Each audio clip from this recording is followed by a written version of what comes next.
The highest in me bows down to the highest in you. May it be the happiest day of your life. Bhagavad Gita की अध्याय 5 और अध्याय 6 के आज के सेशन में आप सभी का स्वागत है। बोलिए योगेश्वर श्री कृष्ण भगवान की जय। हरे कृष्णा हरे कृष्णा। दोस्तों, तो किसी ने कहा कि ये भगवत गीता के ज्ञान को कैसे याद रखें, तो इसके लिए 4 चीजें बताई गई है। पहला है ए यानी एसोसिएशन। आप में से हर एक इंसान को एक अच्छी एसोसिएशन, एक अच्छी संगत, जब आप मेरे साथ हैं, इस सेशन में हैं, आप रोज मुझसे सुन रहे हैं, तो आपके अंदर एक थोड़ी सी जिज्ञासा जाग रही है, यार बात तो सही है, यार मैं कहाँ कहाँ उलझा हुआ हूँ, मैं इतना ज्यादा उलझा हुआ क्यों हूँ, मेरी जिंदगी इतनी जटिल क्यों है, इसको सरल क्यों नहीं बना लेता, मैं क्यों कर्म योग में नहीं लग जाता, मुझे जहां पहुंचना है उसके हाईएस्ट लेवल पे पहुंचने के लिए मैं अपना डेडिकेशन क्यों नहीं दे देता। तो एसोसिएशन की पावर बहुत जबरदस्त है। एसोसिएशन के साथ दूसरी चीज है बुक्स। बहुत सारी बुक्स पढ़ें, बहुत सारी अच्छी अच्छी किताबें पढ़ें। जितनी ज्यादा बुक्स पढ़ेंगे उतनी ज्यादा आपकी भगवत गीता की समझ बहुत ही बेहतर होती जाएगी। तीसरी चीज है दोस्तों, आपको कम्युनिकेट करना है, चैंटिंग करना है, बातचीत करना है अच्छे लोगों से। आपको भी सरमन्स देने हैं, आपको भी लोगों को सिखाना है, आपको भी कम्युनिकेट करना है, एंड साथ ही साथ आपको चैंटिंग भी करना है। हरे कृष्णा का चैंट कर सकते हैं, ओम नमः शिवाय का चैंट कर सकते हैं आप। देखिए, आपने अगर ये हमारे गुरुदेव, क्या नाम इनका, जो वृंदावन के हैं, अरे उनका कितना प्यारा सा नाम है, कैसे मेरे मुंह से स्लिप हो रहा है, प्रेमानंद जी महाराज। प्रेमानंद जी महाराज की अगर बात सुने तो वो कहते हैं कि भैया देखो, सिर्फ इस मन को ना कार्य में लगा दो और राम नाम या राधा राधा नाम जपते रहो।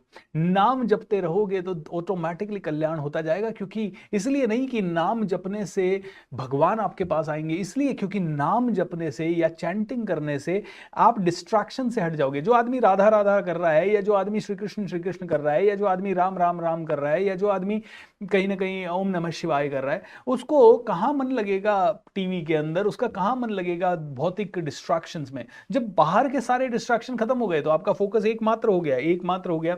एंड जहां एकमात्र फोकस हो गया वहां आप बहुत आगे बढ़ जाएंगे। इसीलिए कहते हैं A for association, B for book, C for chanting and D for diet. अगर आप अच्छी सात्विक आहार लेंगे, अगर आप ऐसी सब्जियां, ऐसे फल खाएंगे जो कि आपके बॉडी को नरिश करते हैं, आप मांस मच्छी मदिरा या जंक फूड या फिर नेगेटिविटी से बचेंगे, अल्कोहल वगैरह से बचेंगे, तो आपकी जिंदगी बेहतर होगी। तो अगर आपने ये 4 चीजें की तो भगवत गीता आपको अपने आप याद आने लग जाएगी। तो अच्छी एसोसिएशन, अच्छी चीजों को सुने बार बार, and then you will be able to really reach to the next level. हाँ, आपका सबसे बेस्ट लर्निंग क्या रहा, जल्दी से बताएं। सर, जब गॉड जी सपने में आए तो क्या मतलब है? बहुत अच्छा मतलब है। क्योंकि देखिए, आप भगवान के बारे में सुन रहे हैं, आप भगवान के बारे में बात कर रहे हैं, तो आपको भगवान ही सपने में आएंगे। लेकिन आप जब बहुत ही गलत चीजें टीवी में देख लेते हैं, या बुक्स में पढ़ लेते हैं, या कहीं किसी के साथ चर्चा ऐसे लोगों के साथ कर लेते हैं जो कि काम के लोग नहीं हैं, तो फिर बहुत ही प्रॉब्लम हो जाती है। मैं ओशो का कल ही एक छोटा सा वीडियो देख रहा था, ऐसे ही रील में आया, और मैंने वो बड़ा प्यार से देखा और मेरे को बहुत अच्छा मैसेज लगा। मैं आप सभी को बताना चाहूंगा। भाई, आपके घर में कोई कचरा डाल दे तो कैसा लगेगा? अच्छा या बुरा? बहुत बुरा लगेगा। आपका पड़ोसी आपके पास आए और आपके घर के बाहर कचरा डाल दे तो कैसा लगेगा? बहुत बुरा लगेगा। ठीक है, आपके घर में कचरा आ जाए बुरा लगता है, घर के बाहर कचरा आ जाए बहुत बुरा लगता है। लेकिन आपके दिमाग में कचरा डालने कोई आ जाए तो आप उसको बोलते हैं वेलकम वेलकम, आइए आइए, बैठिए, चाय लेंगे, कॉफी लेंगे, क्या लेंगे बताइए तो सही। ओके, 90% लोगों की संगत ना बहुत ही बिलो एवरेज है। कोई भी आदमी आपके आसपास आ जाता है और आपके ब्रेन में कोई भी कचरा डालना शुरू कर देता है। अरे, तेरे को पता है वो पड़ोसी के साथ क्या हुआ, तेरे को पता है उसकी वाइफ के साथ क्या हुआ, तेरे को पता है वो वहां भैंस का क्या हुआ, तेरे को पता है वो तो गंदा आदमी है, तेरे को पता है वो कितना षड्यंत्र कर रहा है। मतलब सारी बातें आपके ब्रेन में ऐसी डाल देते हैं लोग जो कि किसी काम की नहीं है, जिनसे ना तो उसकी ग्रोथ है। तो सोक्रेटिस, मेरे गुरु नित्य शांति है, वो हमेशा एक बहुत ही सिंपल सी बात एक कहानी के माध्यम से कहते हैं। कहानी के माध्यम से वो ये कहते हैं कि एक बार सोक्रेटिस जो था, उसके पास एक व्यक्ति आया, बोला सर सर सर, मुझे आपको एक इंपॉर्टेंट बात बतानी है, इंपॉर्टेंट बात बतानी है। सोक्रेटिस ने कहा, अच्छा कौन सी इंपॉर्टेंट बात बतानी है भाई साहब? नहीं नहीं, मैं बहुत इंपॉर्टेंट है, मैं आपको बताना चाहता हूँ। सोक्रेटिस ने कहा, रुको। पहली चीज, क्या उससे मेरा भला हो सकता है? बोले नहीं। क्या मेरे भले की बात है? नहीं। क्या उससे तुम्हारा भला हो सकता है? तुम्हारे भले की बात है? नहीं। क्या वो बात दुनिया के कल्याण की है? बोले नहीं। क्या वो बात सच्ची है? बोले पता नहीं। भाई जब तेरे भले की बात नहीं है, मेरे भले की बात नहीं है, दुनिया के भले की बात नहीं है, सच है या नहीं है ये भी तुझे नहीं पता, तो फिर क्यों बताना चाहता है? सच है या नहीं है ये भी नहीं पता, भाई किसी के कल्याण की नहीं है, सच भी नहीं है, तो क्यों बताना चाहता है? तो don't just get into that kind of conversation जो कि आपके किसी काम का नहीं है, ना आपके कल्याण का, ना किसी और के कल्याण का, एंड ना ही वो सच है या नहीं है आपको पता भी नहीं है, फिर भी आप उसके बारे में बात कर रहे हो।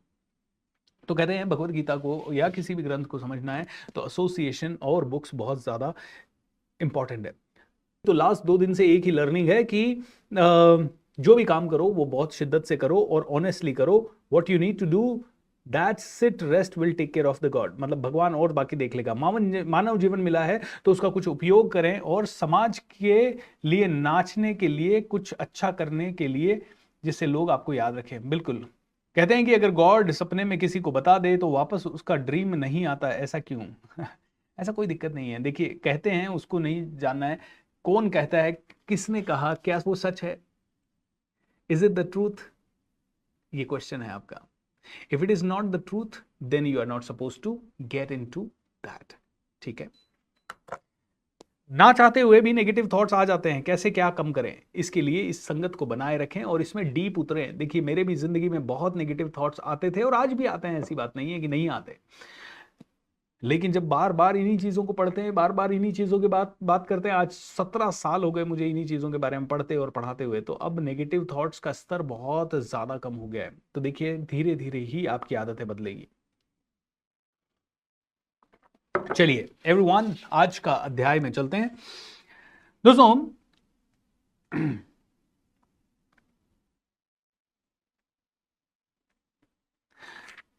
कल तक हमने देखा पहला अध्याय अर्जुन विषाद योग, जहां पे दुर्योधन के कारण, अंधों के कारण महाभारत हो गई, अज्ञानियों के कारण महाभारत हो गई। कोई कोई बुद्धि से अंधा है, कोई मन से अंधा है, ये हमें समझ में आ गया।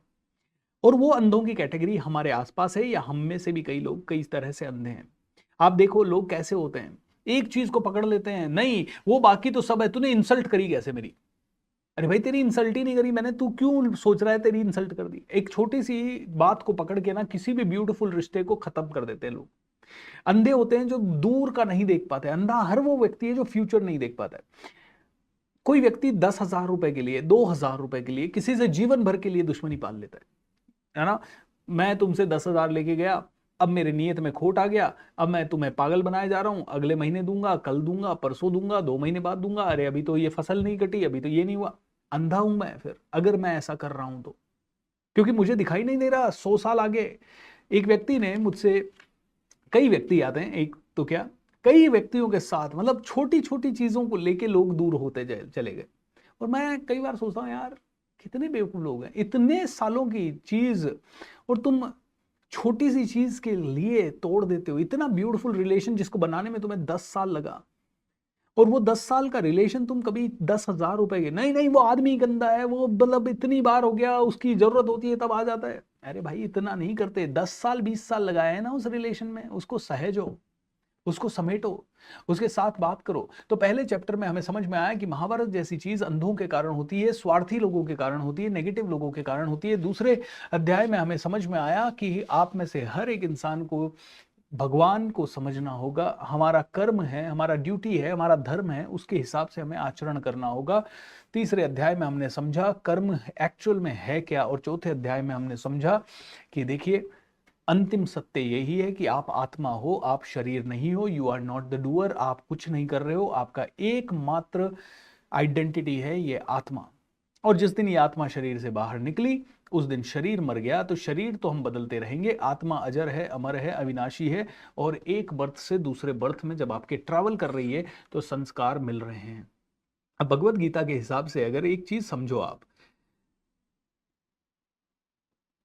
आप में से कोई औरत क्यों है और कोई आदमी क्यों है? कोई काला क्यों है, कोई गोरा क्यों है? आप में से किसी को कोई रोग क्यों है और किसी को कोई भी रोग क्यों नहीं है? आप में से कोई गरीबी में क्यों पैदा हुआ और कोई ठीक ठाक मिडिल क्लास फैमिली में क्यों पैदा हुआ? कोई गवर्नमेंट ऑफिसर के घर में क्यों पैदा हुआ और कोई बिजनेसमैन के घर क्यों पैदा हुआ? आप में से किसी इंसान के घर में किसी इंसान के घर में सारी सुख सुविधाएं क्यों हैं और किसी के लिए 25 साल मेहनत करने के बाद भी कोई सुख सुविधाएं क्यों नहीं है? कभी सोचा है इन बातों को? और ये सारी बातें ही भगवत गीता कह रही है कि भाई तुम्हें जो भी जीवन मिला है ना, ये प्रारब्ध के कारण है। तुम बचपन में जब छोटे थे तो तुम्हारा जो जिस घर में तुम पैदा हुए उसी घर में क्यों पैदा हुए? क्या रीजन हुआ कि तुम्हें वही घर मिला? क्या रीजन हुआ कि किसी को झुग्गी झोंपड़ी मिलती है और किसी को अफ्रीका के जंगल मिलते हैं पैदा होने के लिए, और किसी को अमेरिका मिलता है तो किसी को किसी राज परिवार में पैदा होने को मिलता है? ऐसा क्या रीजन है? किस बेस पे ये डिसीजन हुआ है? या रैंडमली बस, या फिर या तो एक सिद्धांत होगा कि भाई जहां पे भी पति पत्नी साथ आए एंड उसके बाद एक संतान प्राप्ति हो तो सारी संतानें या तो सेम है। लेकिन वो सेम क्यों है? वो सेम नहीं है। वो हर आत्मा को अलग शक्ति क्यों मिली है? तो कहते हैं कि भगवत गीता में भगवान श्री कृष्ण कहते हैं कि तुम्हें हर एक अनुभव से गुजरना होगा, तो इस जन्म को सुधार लो तो अगला जन्म बेहतर मिलेगा।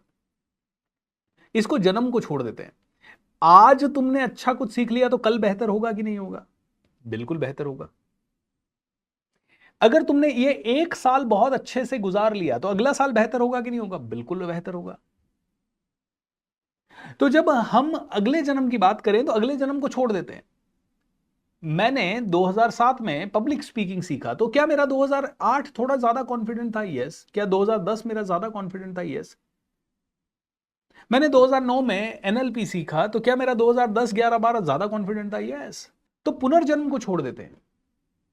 पुनर्जन्म होगा नहीं होगा, पुनर्जन्म में मैं क्या बनूंगा क्या नहीं बनूंगा, इस जन्म के कौन से कर्म के कारण कहां पहुंचूंगा, चलो वो सारी छोड़ देते हैं कैलकुलेशन। लेकिन बेसिक कैलकुलेशन क्या हमें समझ में आ रही है कि इस जन्म को बेहतर बनाया तो अगला जन्म बेहतर होने ही वाला है। यानी आज हमने बेहतर किया तो कल बेहतर होगा ही होगा। आज आपकी जो भी स्थिति है 10 साल पहले के आपके कर्मों के कारण है, या 10 साल पहले की आपकी आदतों के कारण है। अगर आप 10 साल बाद 100 करोड़ के मालिक बनना चाहते हो तो आज से अपनी आदतें चेंज करो। अगर आप 10 साल बाद बहुत बड़े लीडर बनना चाहते हो, पॉलिटिकल लीडर, तो आज से अपनी सारी आदतें चेंज करो। अगर आप 10 साल बाद बहुत ही बेहतर आर्टिस्ट बनना चाहते हो तो आज से अपनी सारी आदतें चेंज करो। Does that make sense? Does that make sense? अगर इतना समझ में आ गया तो बहुत कुछ समझ में आ गया, और जिसको इतना समझ में नहीं आया उसको कुछ भी समझ नहीं आया। तो अध्याय 5, अर्जुन ने अध्याय 5 के शुरुआत में पूछा, हे कृष्ण, पहले आप मुझसे कर्म त्यागने के लिए कहते हैं। पहले तो आप कहते हो कर्मों को त्यागो, और फिर भक्तिपूर्वक कर्म करने का आदेश देते हैं। क्या आप अब कृपा करके निश्चित रूप से मुझे बताएंगे कि इन दोनों में से कौन सा अधिक लाभप्रद है? भगवान श्री कृष्ण कहते हैं कर्मों को त्यागो। क्या सच में भगवान श्री कृष्ण कह रहे हैं कर्मों को त्यागो? नहीं, भगवान श्री कृष्ण कह रहे हैं कर्म तो तुम्हें करना ही पड़ेगा, चाहे तुम ज्ञान मार्ग पे हो, चाहे तुम भक्ति मार्ग पे हो, चाहे तुम किसी भी मार्ग पे हो। तुम्हारी नियति है, तुम पैदा हुए हो, इट मीन्स ये बॉडी कर्म किए बिना नहीं रह सकती। तुम और कुछ नहीं तो सोच भी रहे हो तो वो भी तुम्हें सोच समझ के सोच रहे हो, वो कर्म है। और तुम नहीं भी सोच रहे हो सोच समझ के तो भी अनजाने में कुछ सोच समझ आ रही है, वो भी कर्म है। तो भगवान श्री कृष्ण कहते हैं कि तुम कर्म को तो नहीं त्याग पाओगे, तुम कर्मों के फलों को जरूर त्याग दो, कि फल तुम्हारे है ही नहीं। तुम्हारे पास करोड़ों रुपए आ गया, तुमने भगवान को अर्पण किया, भगवान आपके कारण मेरे पास, मेरा आपकी कृपा से प्रभु सब काम हो रहा है, ये आपका पैसा है, ये आपका पैसा है, थैंक यू सो मच। आप उसके स्वामी मत बनो कि ये पैसा मेरा है और मैं चाहूं जो इससे करूं। डेफिनेटली भौतिक वर्ल्ड में आप बोलें तो चाहें जो आप उससे करें, लेकिन इस पैसे के कस्टोडियन वाली फीलिंग लाएं। ये ना सोचें कि ये पैसा आपका है, आप इसको साथ लेके जा नहीं पाएंगे। क्योंकि जैसे ही आप ये सोचेंगे ये पैसा तो मैंने कमाया है, मेरा है, अटैचमेंट हो गया इस पैसे से, अब मरते समय भी अटैचमेंट बना हुआ रहेगा, आप कभी इस मोह से निकल नहीं पाएंगे। बोले ये जिस दिन तुम्हारी सांस निकल जाएगी ना, सब तुम्हारे लिए इनवैलिड हो जाएगा। सांस छोड़िए, कोई आदमी बहुत अमीर है, बहुत अमीर है, मान लो 1000 करोड़ का मालिक है, ठीक है, 10,000 करोड़ का मालिक है, 1 लाख करोड़ का मालिक है, बट बिस्तर में पड़ा हुआ है क्योंकि एक एक्सीडेंट हो गया, या कोई कहीं से गिर गया, शरीर अपंग हो गया, या किसी कारण से रीढ़ की हड्डी में कुछ प्रॉब्लम आ गई, कट कट कट, या कोई कारण से कैंसर हो गया। अब बताइए वो हजारों करोड़ की दौलत उसके क्या काम आने वाली है? इरफान पठान अच्छे अभिनेता थे, इरफान पठान ही थे ना? हाँ, इरफान पठान अच्छे अभिनेता थे, लेकिन कैंसर से चले गए जल्दी। दिव्या भारती, भाग्यश्री, भाग्यश्री तो है, दिव्या भारती, एक कौन, श्रीदेवी, बड़े अच्छे कलाकार थे, बड़े फेमस थे, बहुत अमीर लोग थे, चले गए। माइकल जैक्सन दुनिया का सबसे अमीर आदमियों में से एक था, सबसे अमीर आर्टिस्ट्स में से एक था, यू कैन से। 12 डॉक्टर रखता था, इसलिए रखता था ताकि मैं जवान दिखूं, ताकि मेरे अंदर कभी मैं 200 साल तक जी लूं, 150-200 साल जी लूं मैं। सारे ऑर्गन्स के डोनर्स बिठा के रखता था कि मेरा कभी फेफड़ा खराब हो जाए तुरंत चेंज करवा लूं, मेरा कभी लीवर खराब हो जाए तुरंत चेंज करवा लूं। काला था, प्लास्टिक सर्जरी से गोरा हुआ। अपनी कला में उसने महारत हासिल की, बहुत हाईएस्ट लेवल की। उसके बाद क्या हुआ? सारे तामझाम का क्या हुआ? इतने बड़े साम्राज्य का क्या हुआ?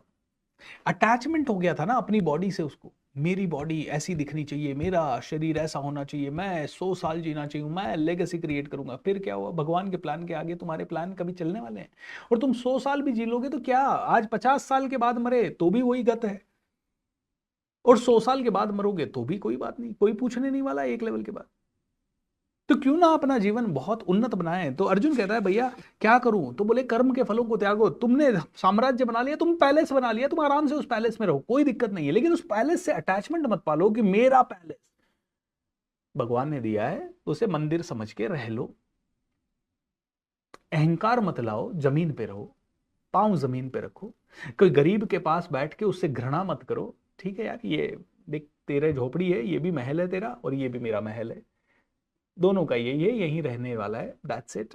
चल आज तेरे पास चलते हैं। फिर भगवान ने उत्तर दिया, अर्जुन ने पूछा कर्म करूं या ज्ञान मार्ग पे चलूं, भक्ति मार्ग पे कर्म करूं? तो भगवान श्री कृष्ण ने कहा मुक्ति के लिए तो कर्म का परित्याग तथा भक्तिमय कर्म दोनों ही उत्तम है। अगर तुम्हें, भगवान श्री कृष्ण कहते हैं, अगर तुम्हें मुक्त होना है जीवन से तो तुम्हें धीरे धीरे कई सारे कामों को छोड़ते जाओ। कर्म का परित्याग का मतलब ये नहीं है कि कर्म कर ही नहीं सकते तुम। कर्म का परित्याग का मतलब है वो बातों में इंडल्ज मत हो जो तुम्हारे किसी काम की नहीं है। धीरे धीरे अपने जीवन को सरल बनाओ, धीरे धीरे भगवान के आध्यात्मिक भक्ति में लगो। और कर्म का परित्याग भी बेहतर है। और धीरे धीरे अगर तुम कर्म का परित्याग, लिमिटेड कर्म नहीं कर सकते, कोई बात नहीं, तुम एक भक्ति मार्ग पे चल जाओ, जैसे सूरदास जी, रैदास जी, मीराबाई, यू नो, ऐसे लोग चले, उनकी तरह आप आगे भक्ति के मार्ग पे चले जाओ। किंतु इन दोनों में से कर्म के परित्याग से भक्ति युक्त कर्म श्रेष्ठ है। तो यहां पे भगवान श्री कृष्ण कहते हैं कर्म कैसा करना है? भक्ति युक्त कर्म करना है। अपने कर्म को ऐसे करना है जैसे पूजा कर रहे हो।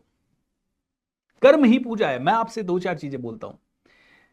आज कोई भी इंसान जिसको आप पूजते हैं, कोई भी इंसान जिसकी वाहवाही हो रही है, जिसके बारे में अखबार दिन रात लिख रहे हैं, किस कारण से वो आदमी पूजा जा रहा है? Tell me. उसके पास पैसा ज्यादा है इसलिए, या पैसा ज्यादा होने वाले तो कई लोग हैं, उनके बारे में रोज मीडिया नहीं लिख रहा है। उस आदमी के बारे में मीडिया रोज लिख रहा है जिसने कर्मों को बहुत ही पावरफुल बनाया, एंड फिर उन कर्मों के कारण बाद में पैसा भी आ गया हो शायद उसके पास। दोस्तों, कर्म की पूजा है और किसी चीज की पूजा नहीं है। कई लोग ऐसे थे जो यहां थे, जिस दिन लोगों को पता लगा कि उनके कर्म कर्म नहीं कुकर्म है, सुट इधर आ गए, जेल में पड़े उनमें से कई। कर्म कर्म की पूजा हो रही थी, व्यक्ति की पूजा नहीं हो रही है, कर्म की पूजा हो रही है। और कर्म भी कौन से कर्म की पूजा हो रही है? जो भक्ति युक्त कर्म है। आज रोनाल्डो ने यूट्यूब चैनल बनाया, और यूट्यूब चैनल बनाने के एक दिन 24 घंटे के अंदर अंदर उसके 25 मिलियन या कितने सब्सक्राइबर आ गए। एक दिन के अंदर, 24 घंटे के अंदर। कैसे आ सकते हैं? क्यों आ सकते हैं? क्योंकि उसने जो कर्म किया वो भक्ति युक्त कर्म है। बोलते भगवान के सबसे नजदीक जाने का एकमात्र रास्ता, आपको जो ड्यूटी, जो धर्म, जो कर्म मिला है, उसमें बहुत हाई लेवल की महारत हासिल करना। एक दिन एक पुजारी, पंडित जी मार्केट से गुजर रहे थे और उन्होंने देखा एक मांस बेचने वाला व्यक्ति मांस बेच रहा था। उसने मांस को तोलने के लिए तराजू लिया, तराजू में एक सिरे में मांस रखा और दूसरे सिरे में उसने देखा कि वहां तो शालिग्राम जी पड़े हैं। शालिग्राम जी, अरे शालिग्राम से ये मांस तोड़ रहा है। ये तुरंत भागे उस मांस वाले के पास, भाई साहब क्या कर रहे हो तुम शालिग्राम से मांस तोड़ रहे हो। मांस बेचने वाला बोले मुझे क्या पता ये शालिग्राम है या क्या है, मेरे लिए तो ये एक नॉर्मल पत्थर है। बड़ा सरल स्वभाव का। और वो व्यक्ति मांस तो बेच रहा था लेकिन वो भक्ति भाव में रहता है, वो अपने कर्म को बड़ी शिद्दत से करता है, वो भगवान के भजन भी करता है, सब कुछ करता है। बोले तुम मांस बेच रहे हो, भगवान के भजन कर रहे हो, शर्म नहीं आती तुम्हें। शालिग्राम जी मुझे दो। 100-200 रुपए दिए, शालिग्राम जी लिए, जाके हो तो गंगा स्नान करवाया, सब कुछ करवाया। शालिग्राम जी को बिल्कुल साफ सुथरा करके मंदिर में स्थापित किया, मंदिर में उनकी पूजा आरती करने लगे बहुत बढ़िया तरीके से। रात को पंडित जी के सपने में आए भगवान और कहते हैं मुझे उसी कसाई के पास घर पे छोड़ के आओ। I don't want to be with you. मुझे उस कसाई के साथ ज्यादा मजा आता है। वो तराजू में जब मुझे झुलाता है तो मुझे बड़ा आनंद आता है। I want to be with him. अरे भगवान, मतलब वो तो मांस बेचता है, उसके पास कैसे जाके रहोगे आप। नहीं नहीं नहीं नहीं, मुझे वहीं जाना है। क्योंकि वो जो कसाई था, भले वो अपना कर्म कर रहा था, उसको उसको नहीं पता कि कोई और कर्म उसके लिए बना है कि नहीं बना, उसको अपने बाप दादाओं से वही कर्म मिला, लेकिन उस कर्म को करते हुए भी वो सच्चा था। उस कर्म को करते हुए भी सच्चा था। तो भगवान कहते हैं मुझे सच्चे लोग और कर्मिक लोग पसंद है। वो बोलते हैं कि आप जैसे और मेरे जैसे साधारण इंसान के लिए भक्ति युक्त कर्म ही सबसे श्रेष्ठ है। आप और मैं सिर्फ भक्ति मार्ग पे चले गए, विश्वामित्र जी की तरह आंखें बंद करके बैठ गए जंगल में, और गौतम बुद्धा की तरह हम आंखें बंद करके बैठ गए। बोले ये, हाँ ये भी श्रेष्ठ है, ऐसी बात नहीं है कि तुम्हें ये नहीं करना है, लेकिन तुम जब गृहस्थी में हो, तुम जब संसार में हो, कहते हैं कि सन्यासियों से भी ज्यादा श्रेष्ठ है गृहस्थ सन्यासी। जो गृहस्थ भी है, डिटैच भी है।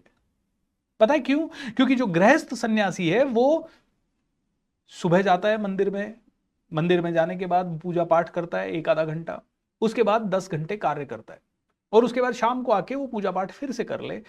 वो 8 2 घंटे 9 घंटे जो बात करता है, कर्म करता है, उससे अर्थ का संचार होता है। और अर्थ का संचार होने से जो साधु सन्यासी लोग हैं, जो भक्ति मार्ग पे भयंकर रूप से आगे जा चुके हैं, गौतम बुद्धा टाइप के लोग, उनका भी जीवन यापन ये कर्म योगी करता है। तो बोलते हैं कर्म योग को कभी भी दुष्कर मत मानो। बोले तुम्हारे लिए जब तुम लाइफ में बिजी हो तो तुम्हारे लिए सैंडविच फॉर्मूला, सुबह तुम भक्ति कर लो, सुबह तुम अच्छा अपनी इंटेंशन रख, और 8 बजे से लेके दिन में शाम को 8 बजे 9 बजे तक पैसे कमाने के लिए जो कार्यक्रम करना है, और रात को सोने से पहले फिर से 10-15 मिनट भक्ति के ऊपर। तो भक्ति युक्त कर्म, ये सोच समझ के कर्म की, जो आज मैंने कर्म किया वो सही है कि नहीं है, ये भगवत गीता कहती है। आज जो अभी कर्म किया, क्या वो सही है या नहीं है, तो भक्ति करना है। तो मैं एक ही चीज कहूंगा दोस्तों, भगवान श्री कृष्ण कहते हैं कि मंदिर जाए ना जाए चल जाएगा, गीता पढ़े ना पढ़े चल जाएगा। जो ड्यूटी मिली है, जो कर्म मिला है, जो निर्यत कर्म है तेरे लिए, जो निर्धारित कर्म है तेरे लिए, चाहे वो तुझे ब्लेसिंग में मिला हो, अगर तू अपनी बुद्धि से और ज्यादा उसे रिफाइंड कर सके और सही जगह पे पहुंच सके, पर्पस युक्त तू कर्म कर सके, तो वो कर्म किसी भी मंदिर मस्जिद में जाने से सर्वश्रेष्ठ है। इसका मतलब ये नहीं है कि मंदिर मस्जिद में जाना नहीं है। अपने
अब मुझे बताइए, मंदिर जाने वाले वो सारे लोग ज्यादा सभ्य है या बार टेंडर ज्यादा सभ्य है? कई लोग कहेंगे बार टेंडर को तो कस्टमर हैंडलिंग की ट्रेनिंग मिली है ना। तो मंदिर वालों को रोज भगवान ट्रेनिंग, पुजारी, पंडित या मौलवी ट्रेनिंग नहीं दे रहे हैं कि भैया नम्र रहो, विनम्र रहो, सभी को गले लगाओ, गलतियों को माफ करो, फॉरगिवनेस को प्रैक्टिस करो? भाई उस बार टेंडर की ज्यादा ट्रेनिंग हुई है या इन मंदिर जाने वालों की, मस्जिद जाने वालों की ज्यादा ट्रेनिंग हुई है? जब मंदिर मस्जिद गुरुद्वारे जाने वालों की ज्यादा अच्छी ट्रेनिंग हुई है, तो व्यवहार इनका ऐसा क्यों? ओ, भगवान के रूम में तू चप्पल पहन के आ गया? अरे भाई आ गया, उसको प्यार से बोलो, उतार दे, डोंट वरी, गले से लगा के। उसको गिल्ट क्यों महसूस करवा रहे हो? तो बोलते हैं अज्ञानी लोग होते हैं जो समझते हैं कि भक्ति अलग है, कर्म अलग है। बोले दोनों में से, ज्ञानी आदमी तो कहता है दोनों में से कोई एक चीज भी कर लो ना, तुम अपने काम को हाईएस्ट लेवल की इंटेग्रिटी से कर लो, तुम भक्ति मार्ग से भी श्रेष्ठ मार्ग पे हो। एक कंपनी है, उसमें सभी लोग, 100 लोग एम्प्लॉइज हैं, 100 के 100 को सेल्स के काम में लगा दो, क्या कंपनी चलेगी? बिल्कुल नहीं चलेगी। पता है क्यों नहीं चलेगी? क्योंकि कोई एचआर नहीं है, कोई अकाउंट्स में नहीं है, कोई सिस्टम मैनेजमेंट में नहीं, कोई ऑपरेशन में नहीं है, कोई परचेज में नहीं है, कोई डिलीवरी में नहीं है, कोई सर्विस में नहीं है, कोई प्रोडक्शन में नहीं है। नहीं चल पाएगी। सबको प्रोडक्शन में डलवा दो, क्या कंपनी चल पाएगी? नहीं चल पाएगी। सबको आप अकाउंट्स में लगा दो, क्या कंपनी चलेगी? बिल्कुल नहीं चलेगी। तो जब आपको जो रोल मिला है वो इसलिए मिला है ताकि ये पूरी सृष्टि ढंग से चल सके, तो उस रोल में श्रम जाए। भक्ति में लगे बिना केवल समस्त कर्मों का परित्याग करने से कोई सुखी नहीं बन सकता। तो भक्ति भी इंपॉर्टेंट है, परंतु भक्ति में लगा हुआ विचारवान व्यक्ति शीघ्र ही परमेश्वर को प्राप्त कर लेता है। भक्ति में लगे बिना हम आगे नहीं बढ़ सकते। कर्मों का परित्याग करने से कोई सुखी नहीं। मैंने कहा मैं तो कर्म त्याग रहा हूं, लेकिन मेरा मेरा डिवोशन नहीं है किसी काम में।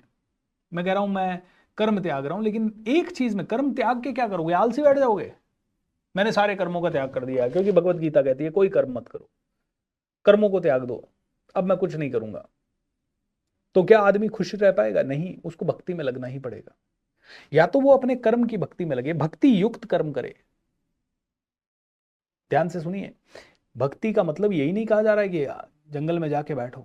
भक्ति, कर्म को ही भक्ति समझ ले तो ही वो व्यक्ति सुखी हो पाएगा, अदरवाइज वो कभी सुखी हो ही नहीं पाएगा, कभी सुखी नहीं हो पाएगा।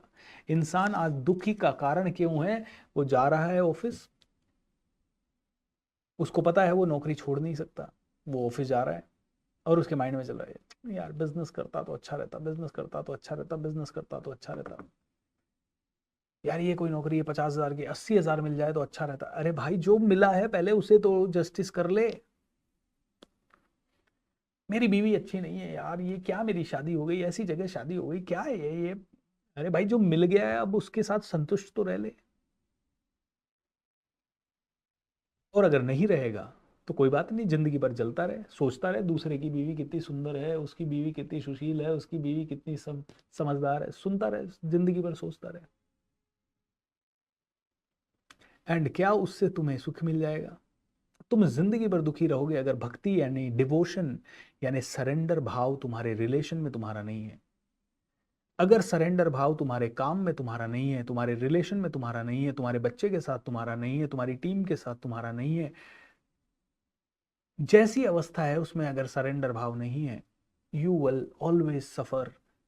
एंड वो सफरिंग भगवान के कारण नहीं है, भगवान तुम्हें दुखी नहीं कर रहा है, आपने खुद ने दुखी किया है अपने आप को।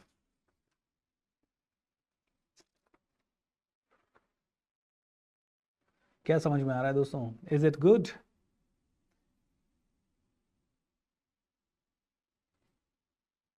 सर डर लगता है और मरने से क्या लेते हैं? किस चीज का डर लग रहा है? किस चीज का डर लग रहा है?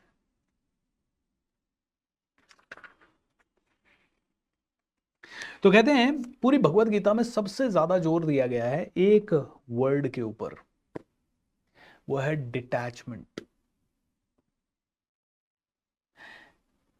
कर्म करो, करोड़ मिलेगा, करोड़ से डिटैच हो जाओ। कभी करोड़ चला भी जाए तो दुखी होने की जरूरत नहीं, और हो भी जाओ कभी दुखी, आप और मैं कोई संत नहीं है। लेकिन हमें धीरे धीरे अपने आप को प्योर करना है कि पहले हमारा कोई नुकसान हुआ तो उसके कारण हम महीना भर दुखी थे, अब हमारा कोई नुकसान होता है तो हम एक दिन दुखी रहें, अब हमारा और कोई नुकसान होता है तो हम एक मिनट दुखी रहें।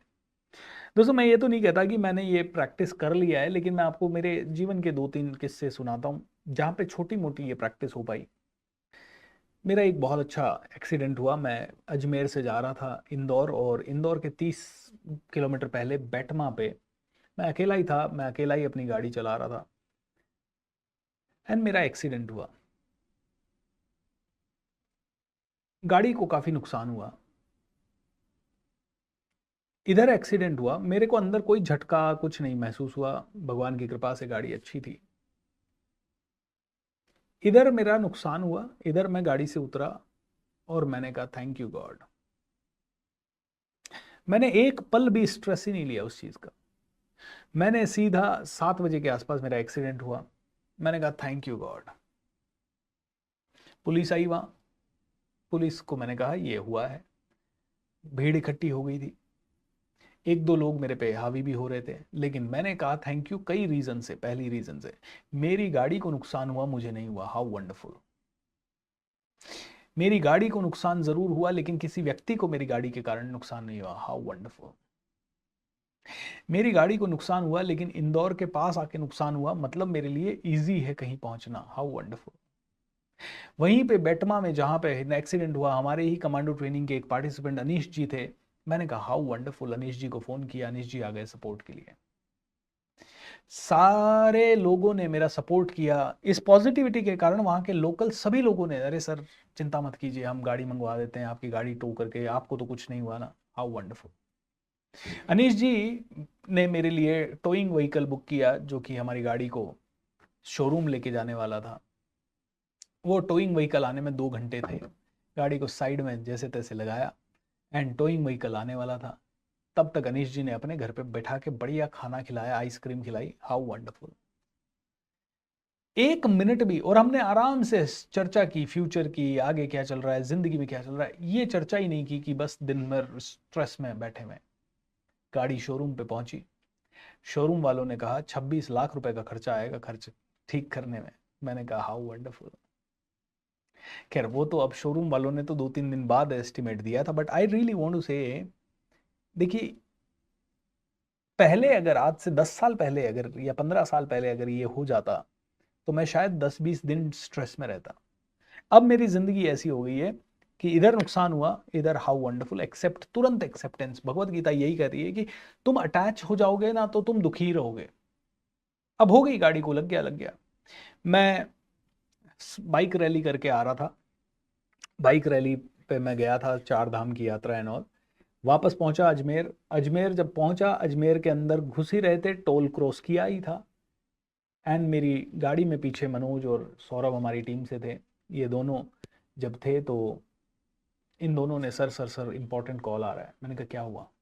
सर अपना यूट्यूब चैनल हैक हो गया। अब कोच भी है सर, मेरा यूट्यूब चैनल मैंने शिद्दत से बनाया, 5 साल लगाए उसमें मेहनत, 5 साल में 1200-1500 वीडियोस डाले, तब जाके उसमें 25 लाख 70,000 80,000 सब्सक्राइबर, उस समय 21 लाख सब्सक्राइबर थे, इतने सब्सक्राइबर आए, और वो चैनल हैक हो गया। इमीडिएट बेसिस पे चैनल का नाम चेंज, सब कुछ चेंज, चैनल दिखना बंद, सब ईमेल, उसका recovery email change, phone number change. And जब मैंने ये खबर पढ़ी, 1 मिनट के लिए तो मेरे हार्ट बीट स्किप हो गई, लेकिन दूसरे ही मिनट मैंने कहा कोई बात नहीं, अब नया चैनल शुरू करेंगे, स्क्रैच से शुरू करेंगे, छोड़ो, लोड ना लो। और फिर हम वहाँ से अजमेर आने से पहले हम लोग पुष्कर जाके ब्रह्मा मंदिर गए, आराम से यात्रा या आरती की, सरोवर की आरती की। ये खबर मुझे मिली 5:30 बजे या 6 बजे, और हम घर पहुंचे 9 बजे। मैं बिल्कुल कूल, और इस 9 बजे तक मेरे माइंड में जब भी ख्याल आया चैनल हैक हो गया, मैंने कहा घर पहुंच के सोचेंगे इसके बारे में क्या करना है। आपको मैं ये बता रहा हूँ कि ये भगवत गीता पढ़ने से, ये छोटी छोटी चीज़ें मेरे टीचर से सीखने से ये बदलाव मेरे अंदर आया, जो कि 2008, 9, 10 में, 12 में 14 में नहीं था। एंड आई वांट टू से ये बदलाव आपके और मेरे अंदर आना चाहिए। योगी जन आसक्ति रहित होकर शरीर, मन, बुद्धि तथा इंद्रियों के द्वारा भी केवल शुद्धि के लिए कर्म करते हैं। बुद्धा एनलाइटनमेंट को प्राप्त हो गए थे। 33 साल की उम्र में बुद्धा को एनलाइटनमेंट हो गया था, आत्म साक्षात्कार हो गया था। लेकिन जब तक वो जिए 89 ईयर्स तक आई थिंक, तब तक वो कर्म करते रहे, योगी थे। योगी जन आसक्ति रहित होकर शरीर, मन, बुद्धि तथा इंद्रियों के द्वारा भी केवल शुद्धि के लिए कर्म करते। बुद्धा ने कहा मेरे को तो एनलाइटनमेंट हो गया, बाकियों का क्या। उसके बाद बुद्धा एक दिन भी एक्स्ट्रा काम नहीं करते, एक भी आदमी के लिए कुछ काम नहीं करते, मेडिटेशन में ही बैठे रहते और वैसे ही चलता रहता तो भी चलता। लेकिन बुद्धा ने कहा भैया अब मुझे तो एनलाइटनमेंट हो गया, बाकी लोगों का क्या, उनको भी तारना है। तो योगी जन जो पावरफुल लोग होते हैं, जो कर्म योग में भी सिद्ध हो जाते हैं, रतन टाटा साहब क्यों अंत तक कार्य करते रहे, अब्दुल कलाम साहब के पास इंडिया का प्रेसिडेंट बनने के बाद और क्या रीजन था कि हर एक स्कूल में जाके बच्चों को मोटिवेट करना। बोलते योगी जो होता है ना वो ऐसा ही होता है, उसको कोई डिजायर नहीं है, बस उसकी एक ही डिजायर है, मुझे ये सिद्धि प्राप्त हो गई, अब मुझे दुनिया को बेहतर करना है। सो दुनिया की बेहतरी के लिए कार्य करो, कर्म करो। सर मैं डायरेक्ट सेलर हूं और मुझे पता नहीं कि मुझे सक्सेस मिलेगी या नहीं मिलेगी, मैं डिसीजन नहीं ले पा रहा हूं, मैं अपनी आदतों को सुधार नहीं पाता हूं। सर मैं नेगेटिव थिंकिंग नहीं सोचना चाहता बट रिपीटेड होता है। दो सवाल आ गए। और ये समझिए, आप डायरेक्ट सेलिंग में हो चाहे आप किसी भी फील्ड में हो, आपको सफलता कब मिलेगी? आपको सफलता तब मिलेगी जब आप उस फील्ड के हिसाब से पूरा उसमें आप अपने आप को समर्पित कर देंगे, अदरवाइज तो नहीं मिलेगी।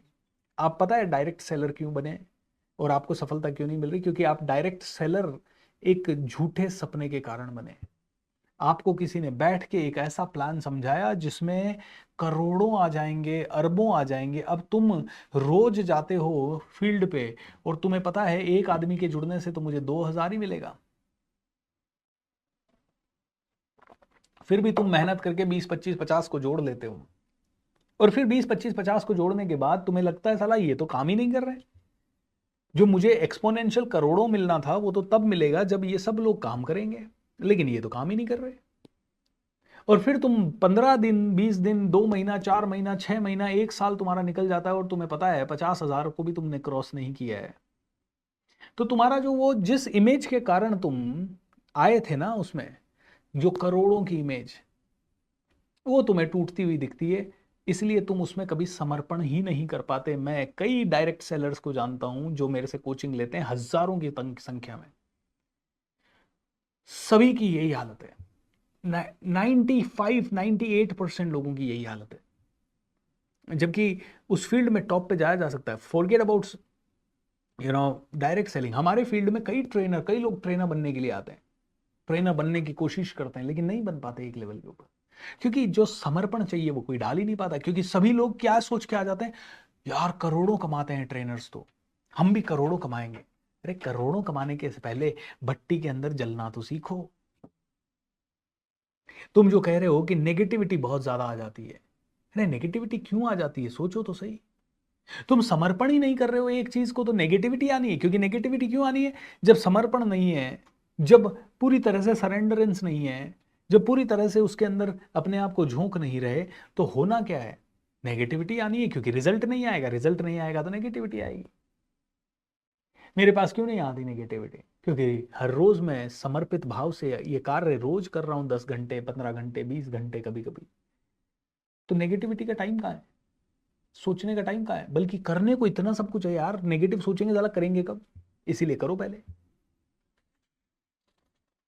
जब देहधारी जीवात्मा अपनी प्रकृति को वश में कर लेता है और मन के समस्त कर्मों का परित्याग कर देता है, तब वह 9 द्वारों वाले नगर भौतिक शरीर में बिना कुछ किए कराए सुखपूर्वक रहता है। वापस से, जब देहधारी जीवात्मा अपनी प्रकृति को वश में कर लेता है, यानी अपने मन को, अपनी बुद्धि को वश में कर लेता है और मन से समस्त कर्मों का परित्याग कर देता है। ये जान लेता है कि यार मेरे को तो अपना कार्य करना है, बाकी जो होगा देखा जाएगा।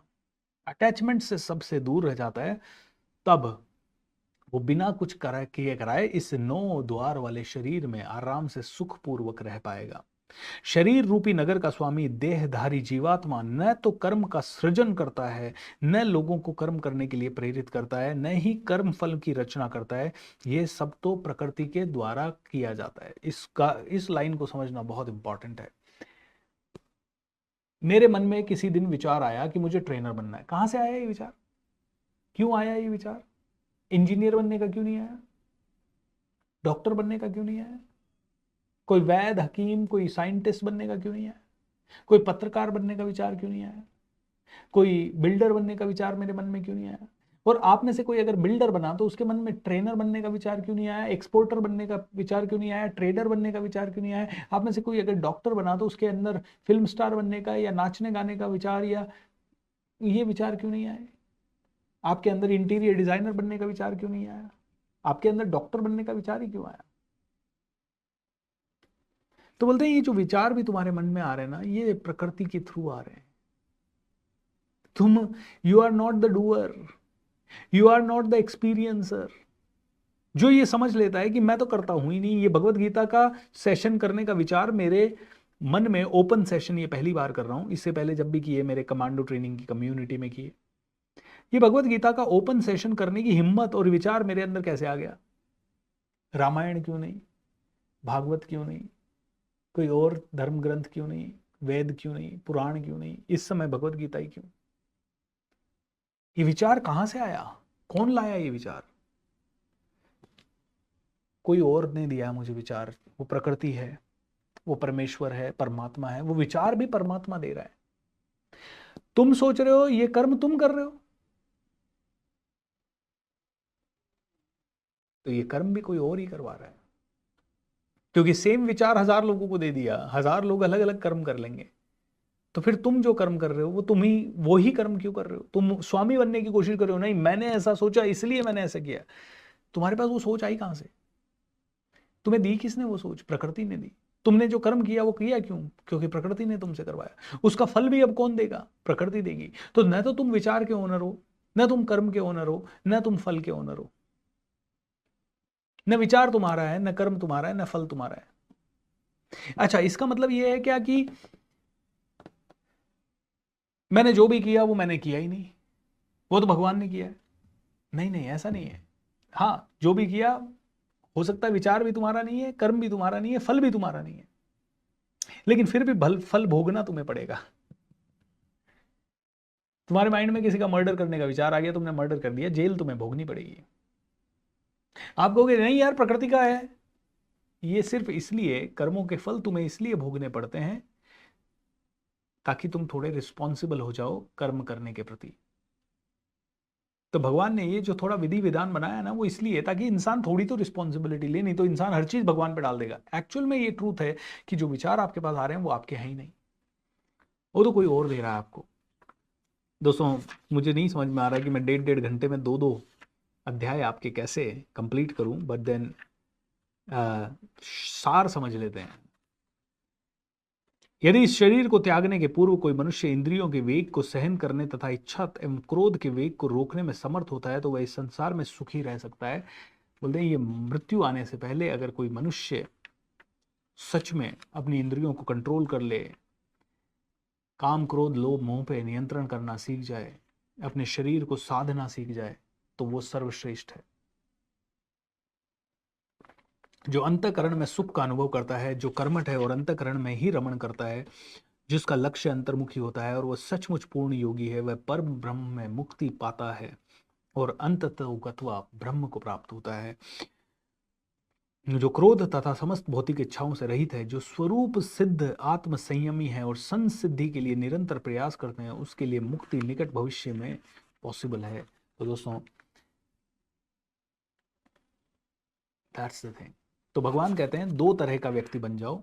एक तो स्थित प्रज्ञ, हानि लाभ लोभ मोह सब में समान हो जाओ, और दूसरा तुम समदृष्टि रखो।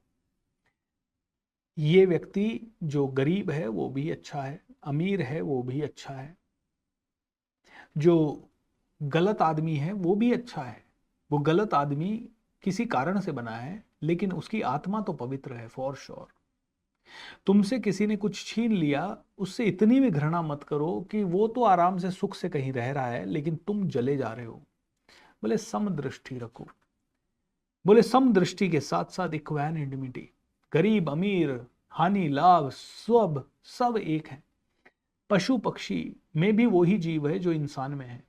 जो इस भेदभाव को कि ये हिंदू है, ये मुसलमान है, या ये सिख है, ये ईसाई है, ये छोटा है, ये बड़ा है, ये गरीब है, ये अमीर है, ये गांव वाला है, ये शहर वाला है, ये अमेरिका का है, ये ऑस्ट्रेलिया का है और ये इंडिया का है, इस भाव से परे हो जाता है, वही इंसान सच में कर्मों में हाईएस्ट लेवल की साधना कर पाता है और इस संसार में नेक्स्ट लेवल पे पहुंच पाता है।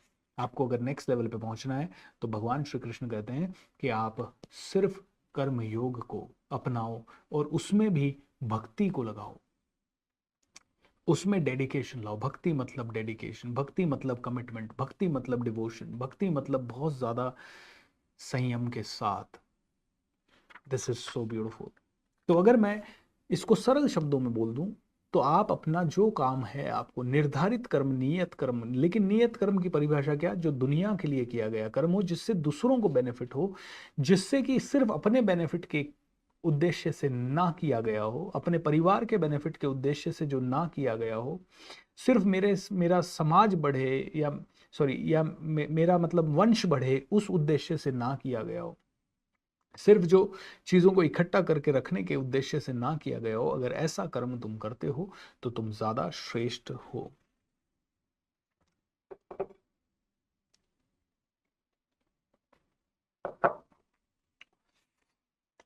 अब हम चर्चा करेंगे अध्याय 6 की। यह अध्याय 5 था।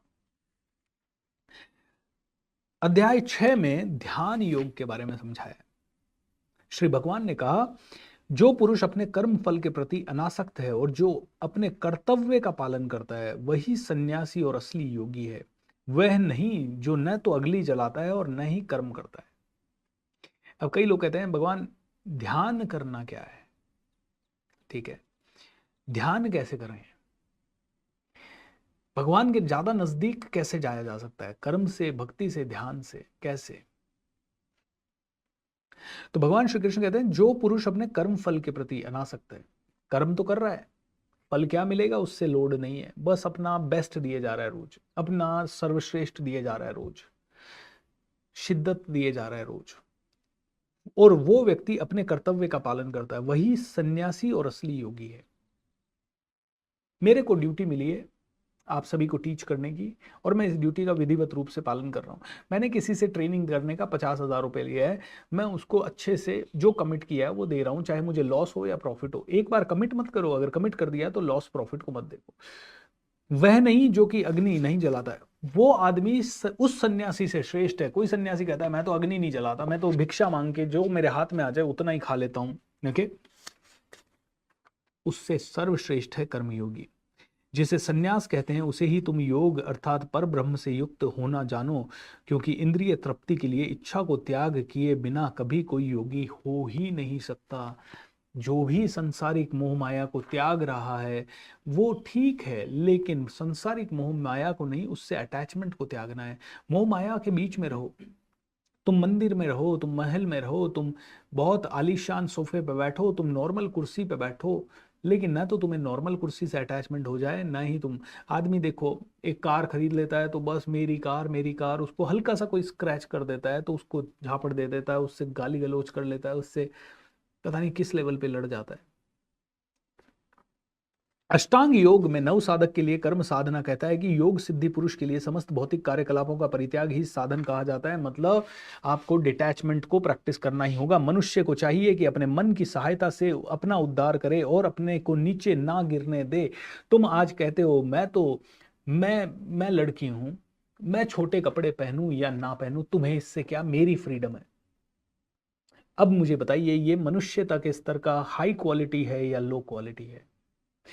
देखिए आपका शरीर आपका है, और आपकी जिंदगी आपकी है। आप कोई भी कपड़े पहनो, आप कोई भी नशा करो, आप कोई भी गाली गलौज करो, आप कोई भी किसी भी लेवल पे जाओ, आप कितने भी पार्टनर से संबंध बनाओ, कुछ भी करो, ये आपके ऊपर है ना। वैसे तो कोई लिमिट नहीं है क्योंकि जिंदगी आपकी है। राक्षसों के लिए सब अलाउड है, वो किसी को मारे, मर्डर भी कर दे। तालिबानी है भाई, मर्डर कर दूं मेरी मर्जी, बंदूक लेके घूमता हूं, तो मर्जी तो आपकी है। लेकिन आपका यार्ड स्टिक यही है, क्या वो क्वालिटी अच्छी है, क्या आपके कर्मों की अच्छी क्वालिटी है। आजकल माता पिता अपने बच्चों को छोटे कपड़े पहना के बड़े श्रेष्ठ समझते हैं, या हम मॉडर्न है, हमारी बच्ची वन पीस पहन रही है, मॉडर्न है। बुलशिट। तुम मॉडर्न नहीं हो, तुम राक्षस हो।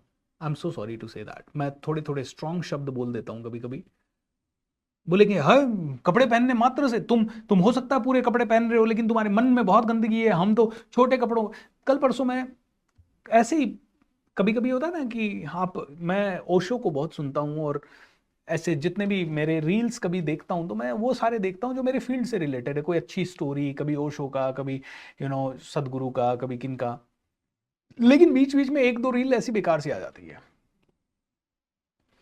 करण, कॉफी विद करण का शो का एक क्लिपिंग आया जहां करण, राइट, करण ही है ना वो, कॉफी विद करण, हाँ तो करण, एंड उसका लास्ट नेम क्या है यार, करण, जो भी है। उनके सामने गौरी खान बैठी है और गौरी खान से वो सवाल पूछता है, सुहाना के को आपने बेस्ट डेटिंग एडवाइस क्या दी। आर्यन उनका जो पुत्र है, क्या भी जो भी नाम है, उसको आपने बेस्ट डेटिंग एडवाइस क्या दी। और वो कहती है, मैंने अपने बेटे को बोला है, date as many girls as possible, जब तक तुम प्यार में ना पड़ जाओ और शादी ना कर लो। मतलब कह रही है तुम 500 के साथ सो, और फिर जब जिस दिन तुम एक को कमिट कर दो उसके बाद किसी और को कुछ। What is that kind of an advice. वो भी एक ऐसे प्लेटफॉर्म के ऊपर जहां पे पूरी दुनिया आपको देख रही है। What is that nonsense. और वो मॉडर्न है।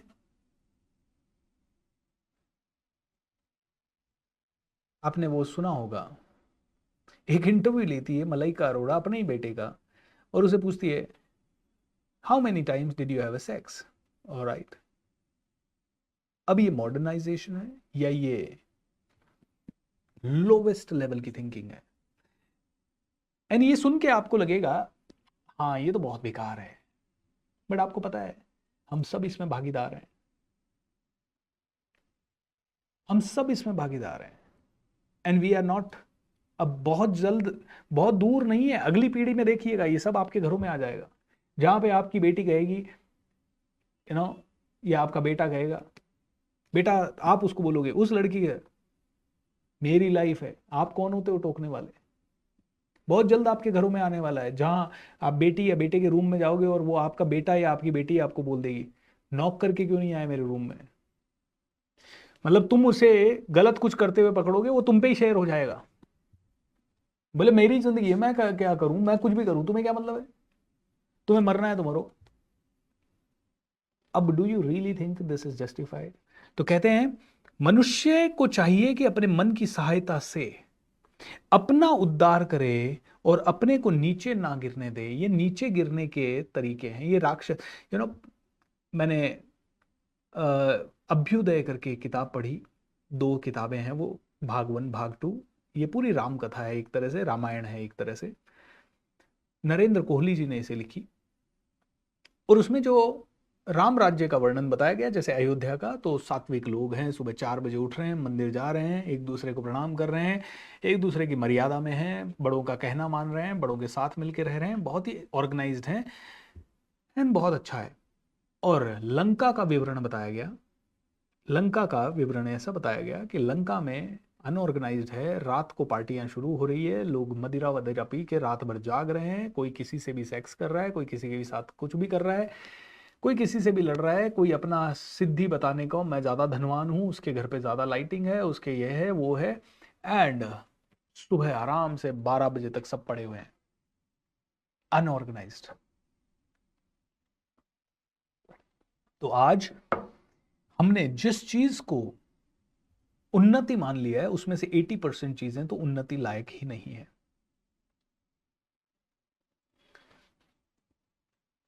जिसके मन को जीत लिया है उसके लिए मन सर्वश्रेष्ठ मित्र है, किंतु जो ऐसा नहीं कर पाया है उसके लिए मन सबसे बड़ा शत्रु है। तो हर चीज मन से है। आज रील में फेमस होने के लिए लड़के लड़कियां क्या कर रहे हैं, आप 100-200 यंगस्टर्स की रील्स देख लो, आप कुछ भी बातें होंगी। And that is why that is happening, क्योंकि मन नहीं है नियंत्रण में। सबको लग रहा है फॉलोवर बढ़ जाएंगे तो उद्धार हो जाएगा, फॉलोवर बढ़ जाएंगे तो उद्धार हो जाएगा। आपको पता है 5 साल में दुनिया पागल होने वाली है। कट कट कट 80% यंगस्टर्स हीन भावना के एक्सट्रीम में चले जाएंगे। आने वाले 25 सालों में सुसाइड की रेट इतनी ज्यादा हो जाएगी कि हर दूसरे तीसरे घर में आपको एक सुसाइड वाला, जैसे आज पहले होता था ना कि डिवोर्स बहुत रेयर थे, लेकिन आज 7% हो गई है डिवोर्स की रेट इंडिया में। और ये तो थोड़ा इंडिया का सोशल स्ट्रक्चर थोड़ा मजबूत है, अदरवाइज 70% होने में इसको टाइम नहीं लगेगा। आज 25 यू नो आज से 25 साल के अंदर अगर आज 1% लोग सुसाइड कर रहे हैं या 0.1% लोग सुसाइड कर रहे हैं, आज से 25 सालों में ये 3, 4, 5% तक चली जाएगी। मतलब हर 5वें 10वें घर में कोई ना कोई सुसाइड करा हुआ मिलेगा आपको। आदमी अपने आप को हैंडल ही नहीं कर पाएगा। आदमी को ये जीवन ऐसा लगेगा मेरे तो फॉलोवर ही नहीं है, मैं तो बेकार हूं। आदमी को ये जीवन ऐसा लगेगा कि मेरे तो दोस्त ही नहीं है, मैं तो बेकार हूं, मेरा तो जीवन बेकार है। आदमी को ऐसा लगेगा अरे मेरे पास तो कार तक नहीं है, मैं तो बेकार हूं। आदमी को ऐसा लगेगा मेरे पास तो आईफोन तक नहीं है, मैं तो बेकार हूं। आदमी को अगर ये सब मिल गया और ये गलती से किसी कारण से चला गया तो तुरंत उसके पास पेशेंस ही नहीं रहेगा कि वापस से 20 साल लगा के वापस से इसको बनाया जाए। उसके पास ये पेशेंस नहीं रहेगा। ये मोबाइल तोड़ देगा सबको। ये आज हम बड़े खुश हो रहे हैं यार, आजकल तो टेक्नोलॉजी इतनी अच्छी है, मोबाइल में फोटो खींच लो, कैमरा खींच लो, बढ़िया वीडियो बना लो, ये कर लो वो कर लो, आज बड़ा अच्छा लग रहा है। हर पतन की चीज ना बहुत अच्छी लगती है, हर पिज्जा बहुत अच्छा लगता है, हर बर्गर बहुत अच्छा लगता है, हर मूवी बहुत अच्छी लगती है।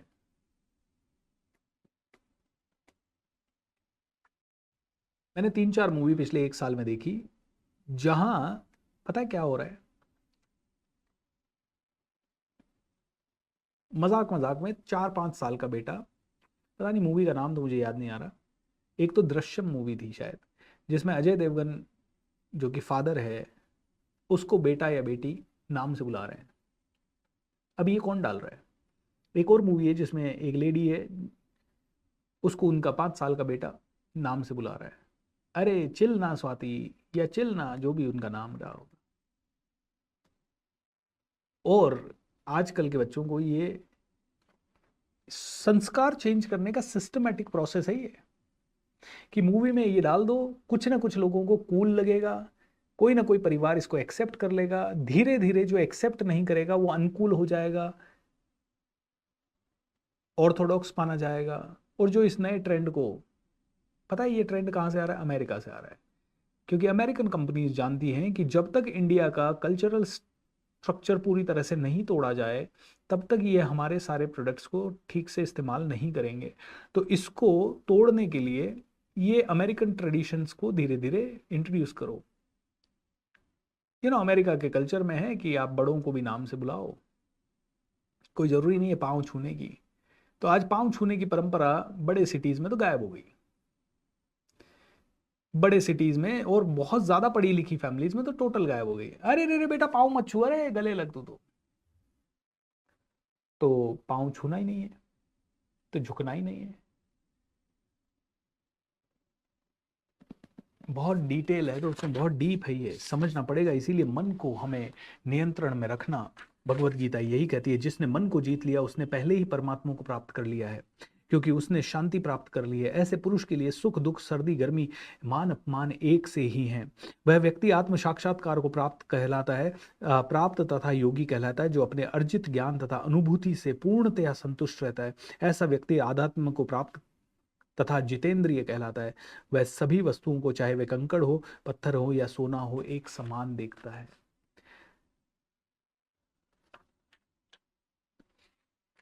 तो बार बार, मतलब मैं कमांडो ट्रेनिंग में एक ही चीज कहता हूं, कैच योर पैटर्न। आप जो कर रहे हो क्या वो सच में बहुत उत्तम मार्ग की तरफ ले जा रहा है या नीचे की तरफ ले जा रहा है, अधोगति या अधम गति। अधम गति यानी नीचे की गति। आप अगर यहां मिड में हैं, आपको सिर्फ ऊपर उठना है। आपका एकमात्र फोकस होना चाहिए आपके बेसिक चक्रा से आपके क्राउन चक्रा तक अपनी एनर्जी को लेके आना। लेकिन इंसान की 90% एनर्जी नीचे की तरफ जा रही है। 90% इंसानों की आज 90% इंसान या तो बेसिक चीजों को मैनेज करने में लगा हुआ है कि भाई बच्चा पढ़ ले, ये कर ले, वो कर ले, उसकी एनर्जी यहां अध्यात्म तक तो आ ही नहीं रही है। या फिर उसकी सारी एनर्जी लगी हुई है काम क्रोध लोभ मोह में।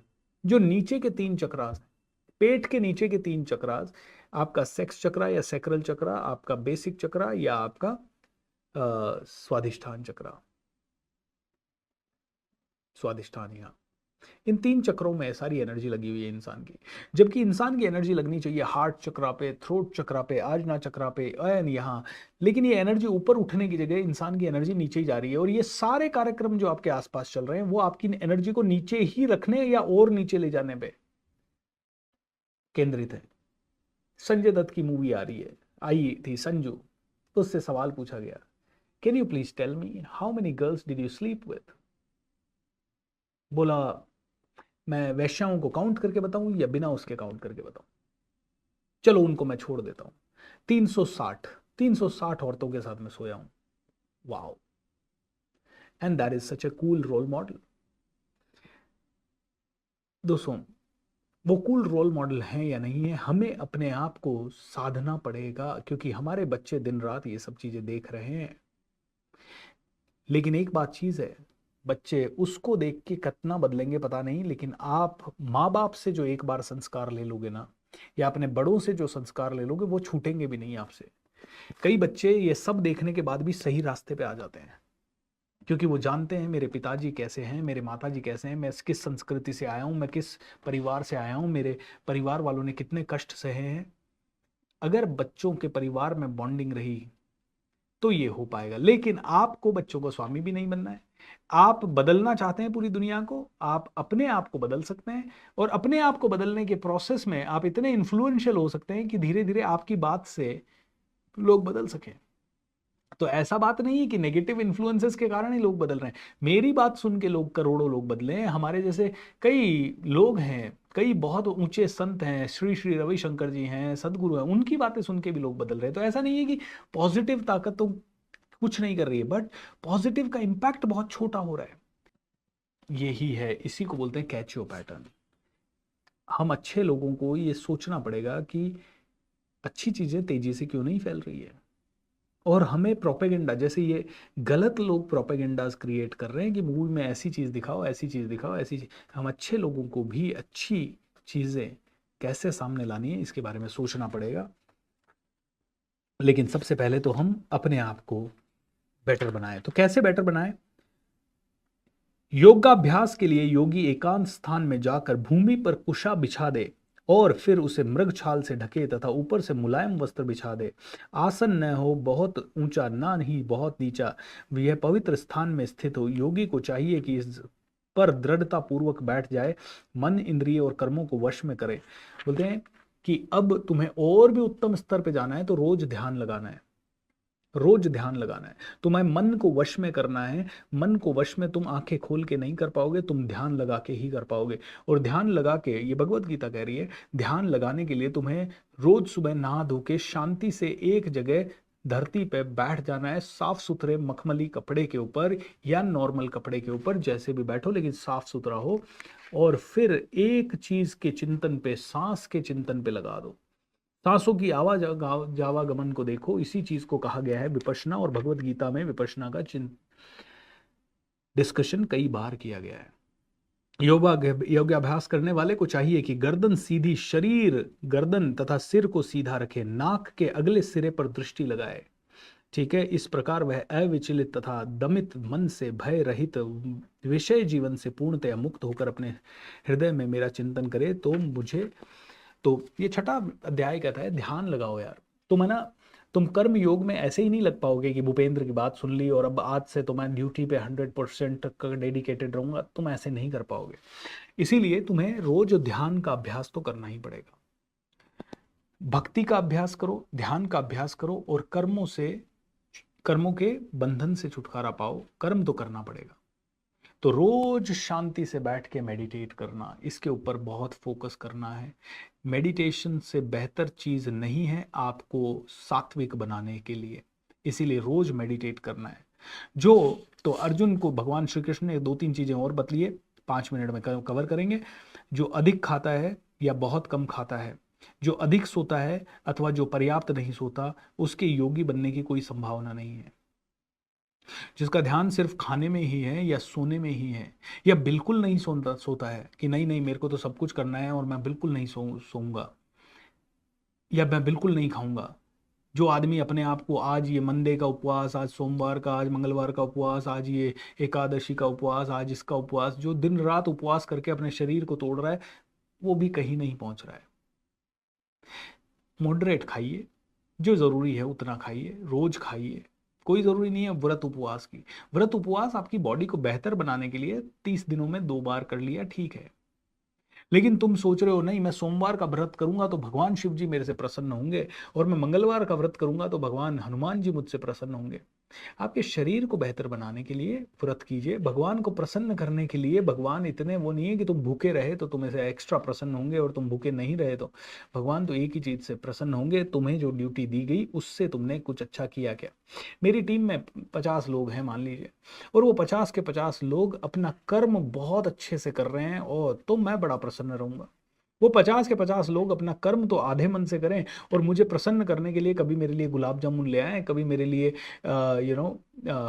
सर आपके लिए हम इस मंदिर में मन्नत मांगने गए थे, और मेरे लिए रोज सुबह या 8 बजे आके बैठ जाए और रात को 12 बजे तक मेरे पास बैठा जाए, और महीने के अंत में रिजल्ट मैं देखूं तो 30% आ रहा है, 40% आ रहा है। आपको लगता है मैं प्रसन्न होऊंगा? Not at all. तो जो अधिक खाता है उससे भी कुछ नहीं है। तुम लोग ये नहीं सोचो कि नहीं मैं तो भगवान को खुश करने के लिए मैं रोज सुबह 12 बजे तक भूखा बैठूंगा, पूजा पाठ करके ही खाऊंगा। ये तुम्हारा नियम हो सकता है, दैट इज ओके।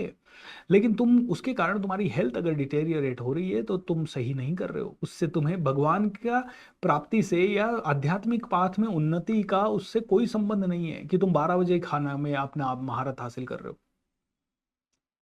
तुम्हें पर्याप्त नींद लेनी है, पर्याप्त भोजन करना है, तुम्हें अपने शरीर का ध्यान रखना है। जो खाने सोने आमोद प्रमोद तथा काम करने की आदतों में नियमित रहता है वह योगाभ्यास द्वारा समस्त भौतिक क्लेशों को नष्ट कर सकता है। तो नियमित रूप से अपना आचरण करो। तो दोस्तों, जिस प्रकार वायु रहित स्थान में दीपक हिलता डुलता नहीं है, उसी तरह जिस योगी का मन वश में होता है वह आत्म तत्व के ध्यान को सदैव स्थित रखता है। क्या नॉनवेज खाना पाप है? आप खुद सोचिए कि वो आपको ऊपर के रास्ते पे ले जा रहा है या नीचे के रास्ते पे ले जा रहा है, बस उसके बाद आप खुद समझ जाएंगे। किसी को मारना, उसको तड़पाना, उसकी खाल नोचना, ये कैसे पुण्य हो सकता है? और ये पाप क्यों नहीं है? आप मुझे ये बताइए। मैं आपको मारूं, कोड़े से मारूं, आपको छोटे से पिंजरे में बंद कर दूं, आप बैठ ना पाए, आप उठ ना पाए, इतनी ही जगह रखूं, बस आपको खिलाता रहूं ताकि आप जल्दी मोटे हो जाएं, और फिर आप पर्याप्त मोटे हो गए, उसके बाद आपकी गर्दन उड़ाऊं छुर्री से ऐसे चला चला के, और फिर आपकी खाल उतारूं, और फिर आपकी बोटी बोटी करूं, और फिर उसे कढ़ाई में डालूं, फिर उसमें मसाला वसाला बहुत अच्छे से डालूं, और फिर खाऊं आराम से। Do you find it tasty? Do you find it is barbaric? ये बारबेरिक है, ये बहुत ही घटिया कर्म है। तुम कैसे खा पाओगे? मैंने बहुत बचपन से, मुझे मांस बहुत पसंद था, मैंने बहुत मांस खाया। राजपूत फैमिली में पैदा हुआ, बचपन से बकरे कटते हुए भी देखे अपने घर के सामने, बचपन से मुर्गी भी देखी। पिताजी को, दादाजी को तो नहीं, अंकल वगैरह को शिकार का शौक था, तो कई बार नींद से उठते सुबह और पीछे गांव के घर में खरगोश लटके हुए मिलते। लेकिन जब तक समझ नहीं थी ठीक था। जिस दिन समझ आ गई कि यार ये क्या कर रहे हैं हम, होश आ गया, कैसे मार सकते हैं जानवर को? एक अंगुली काट सकते हो क्या? नहीं काट सकते ना। कितना दर्द होता है पता है? तुम्हें मृत्यु दंड दे दिया जाए, कितना दर्द होगा। किसी को फांसी पे लटका दिया जाए, कितना दर्द होगा। एक हंसते खेलते जानवर को तुमने खट से मार दिया, क्यों? हाँ हाँ, मजा आ रहा है, मजा आ रहा है, मजा आ रहा है। अरे पहले जब युद्ध होते थे तलवारों से, भालों से, तीर कमान से, तो अपने निशाने को कई बार ठीक करने के लिए ऐसे कर्म किए जाते थे। युद्ध रोज रोज नहीं होते थे, इसीलिए जंगलों में लोग जाया करते थे और ठीक है, शेरों वगैरह का शिकार किया करते थे, ताकि शेर के सामने वो लड़ सकें, शेर से भी भिड़ सकें, ऐसा कलेजा आ जाए उनके अंदर, निडरता खुल जाए। क्योंकि जंगल घने होते थे, जंगलों में जंगली जानवर बहुत होते थे, कोई भी जानवर कहीं से अटैक कर सकता था, उस सभी से बचने के लिए जंगलों में जाया करते। लेकिन इसको तुमने, मुझे तो ये समझ नहीं आता, और भगवत गीता के हिसाब से इट इज नॉट राइट। बाकी आपको सब कुछ अपने अनुभव से जानना है, तो करना क्या है, आप नॉनवेज खाइए। आज एक्चुअली मीट इंडस्ट्री को बढ़ाने के लिए ये बहुत बड़ा प्रोपेगेंडा किया गया कि मीट खाने से प्रोटीन मिलता है, जबकि प्रकृति में सबसे ज़्यादा ताकतवर जीव सारे शाकाहारी हैं। चाहे वो हाथी कह लो, चाहे वो गेंडा कह लो, चाहे वो चिंपांजी कह लो, सबसे ताकतवर जीव प्रकृति के ना शाकाहारी हैं। वो घास फूस खाते हैं, पत्ते खाते हैं। तो दोस्तों, सिद्धि की अवस्था में सिद्धि की अवस्था जिसे समाधि कहते हैं, मनुष्य का मन योगाभ्यास के द्वारा भौतिक मानसिक क्रियाओं से पूर्णतया संयमित हो जाता है। इस सिद्धि की विशेषता यह है कि मनुष्य शुद्ध मन से अपने आप को देख सकता है। तो अपने आप के अंदर शुद्धि लाओ, ध्यान के अंदर अपने मन को लगाओ और योगी बनो, योगी बनो। अर्जुन ने कहा, हे मधुसूदन, आपने जिस योग पद्धति का संक्षेप में वर्णन किया वह मेरे लिए अव्यवहारिक तथा असहनीय है, क्योंकि मन चंचल है और अस्थिर है। अब जैसे मैं आपको बता रहा हूँ, वैसे ही भगवान श्री कृष्ण ने जब बताया अर्जुन को, तो अर्जुन ने कहा, सर मैं कैसे कर लूँ, ये तो मेरे से होता ही नहीं है, मैं तो 5 मिनट बैठता हूँ, मन इधर भागता है, इधर भागता है। ठीक है, मन तो बहुत चंचल है। तो भगवान ने कहा, निसंदेह मन चंचल है। चंचल मन को वश में करना अत्यंत कठिन है, किंतु उपयुक्त अभ्यास द्वारा तथा विरक्ति द्वारा ऐसा संभव है। तो अर्जुन, कोई भी चीज असंभव नहीं है, तू प्रयास तो कर। राइट। तो बस दोस्तों, ये भक्ति योग में यही बेसिक चीजें आपको बताई गई है। योगी पुरुष तथा तपस्वी से, ज्ञानी से तथा सकाम कर्मी से बढ़कर होता है। हे अर्जुन, तुम सभी प्रकार के योगी बनो। तो देखिए भगवान श्री कृष्ण ने क्या बताया, पहले तो योग करो। योग करने से तुम्हारा मन कंट्रोल में आएगा। मन कंट्रोल में आएगा तो तुम अपने आप की गलतियों को देख पाओगे, और फिर अपनी गलतियों को पकड़ो, उन्हें सुधारो और अपने कर्म को शिद्दत से करो। भक्ति और कर्म दोनों को समावेश करो, थोड़ी भक्ति करो, थोड़ा कर्म करो, लेकिन कर्म में भी दिन रात भक्ति रखो। जब आप ये करोगे तो आपको भगवान की प्राप्ति होगी। बोलिए श्री कृष्ण भगवान की जय।